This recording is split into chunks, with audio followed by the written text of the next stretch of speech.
একটা বয়স্ক মহিলা এসছে, চা দিই, বিস্কুট দিই, কেউ নাই ওনার। নেন, আমরা চা করে মাত্র খাইলাম এই মাত্র। তাই নাকি? আবার আমার নিগা করছো যখন আমি কইলাম কে নিয়ে চাটা খাইলে শরীরটা একটু গরম হইব, মা শরীরটা গরম হইব চা খাইলে।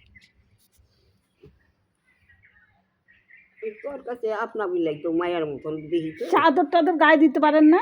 ওই যে মনে নাই কই যে বাইরে দৌড়ে কই মানে 8:30 বাজে 8:30 বাজে আমি কইয়া ভালোই ঠান্ডা পড়েছে। হ্যাঁ এই রাস্তায় আইছি মা, দেখি কি শীত আর হাওয়া চাচ্ছে।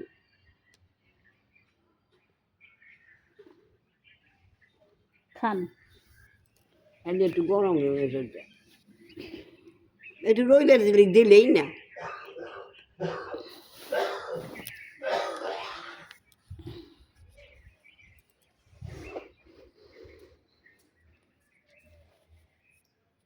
এই ঠান্ডার মধ্যে এরকম করে চাদর গায়ে দেওয়া নাই, কিছু গায়ে দেওয়া নাই, কিরকম করে বললো। হ্যাঁ চাদর থাকলে এত শীত করতো না। ভালো বিস্কুটটা। ওইটা দামি আনতো, আবার বাদাম দেওয়া যায়।